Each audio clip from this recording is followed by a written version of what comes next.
Berikutnya, kita akan membahas mengenai sifat-sifat pada limit fungsi. Misalkan, kita mengetahui bahwa limit f(x) untuk x menuju a itu sama dengan L.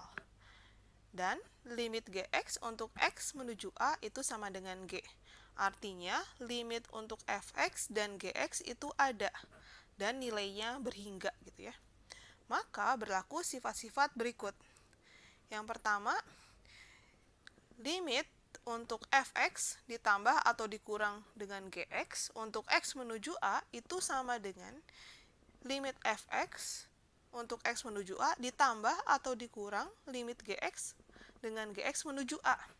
Jadi ketika kita menjumlahkan limit itu sama dengan limit f(x) ditambah dengan limit gx. Hasilnya pun sama, jadi L ditambah G. Jika pengurangan berarti L dikurang G. Jadi di sini aturan penjumlahan berlaku ya. Selanjutnya, limit f(x) dikalikan gx untuk x menuju a itu sama dengan limit f(x) untuk x menuju a dikalikan limit gx untuk x menuju a. Dan hasilnya itu sama dengan L dikalikan G. Yang ketiga, limit f(x) dibagi gx untuk x menuju a itu sama dengan pembagian masing-masing limitnya. Jadi limit f(x) untuk x menuju a dibagi dengan limit gx untuk x menuju a.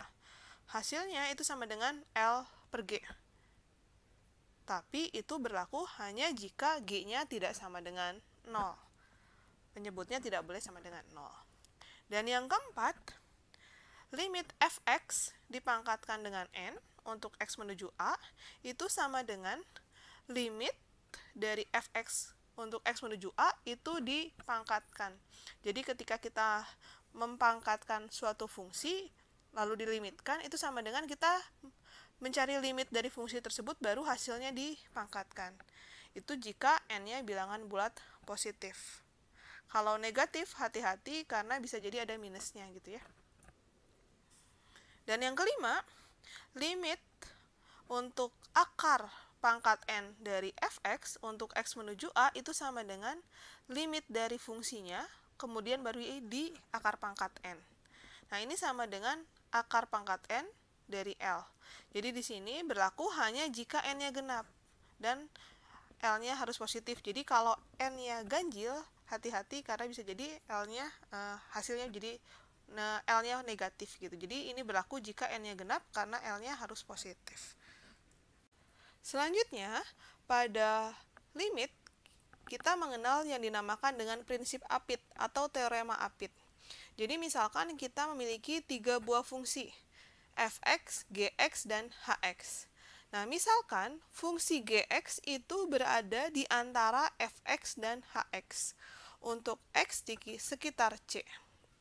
Jadi fungsinya ini mengapit, jadi gx itu diapit oleh f(x) dan hx. Nah, ketika kita mengetahui bahwa limit f(x) untuk x menuju c sama dengan L, dan limit hx untuk x menuju c sama dengan L, maka kita dapat mengetahui limit untuk gx ketika x-nya menuju c, itu sama dengan L juga. Jadi ketika fungsi yang mengapit, jadi fungsi f(x) dan hx itu memiliki limit, dan hasilnya sama-sama, misalkan sama-sama L, maka fungsi yang di tengah yang diapit juga, limit x menuju c-nya itu sama dengan L juga. Ini adalah prinsip atau teorema Apit. Contoh dari penggunaan teorema Apit. Jadi misalkan kita diminta untuk menghitung limit dari fungsi x minus 1 kuadrat sinus 1 per x minus 1 untuk x menuju 1. Ini dilihat dari fungsinya agak membingungkan gitu ya, jadi kita bisa menggunakan teorema Apit untuk menjawab soal ini. Nah, pertama, kita bisa lihat bahwa nilai dari sinus itu adalah range-nya di antara minus 1 sampai 1. Artinya, sinus 1 per x min 1 itu juga berada di antara rentang minus 1 sampai 1.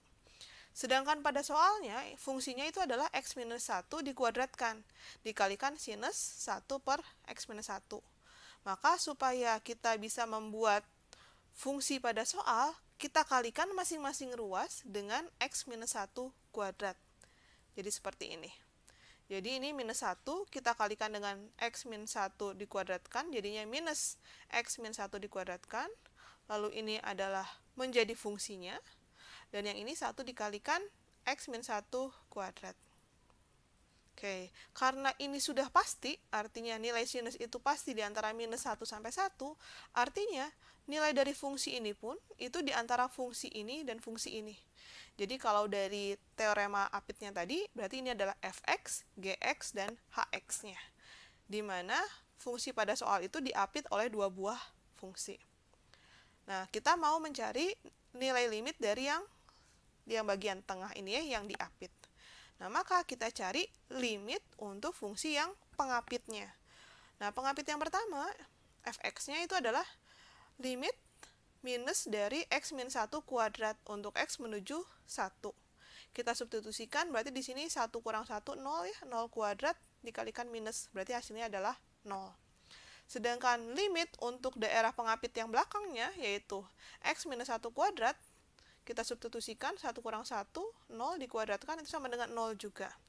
Artinya, pengapitnya ini hasilnya limitnya itu sama-sama 0.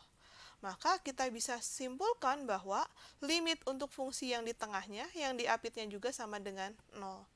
Maka kita dapat memperoleh kesimpulan bahwa limit untuk x min 1 kuadrat dikalikan sinus 1 per x min 1 ketika x-nya mendekati 1 itu sama dengan 0. Jadi pada contoh soal ini kita dapat menggunakan prinsip Apit.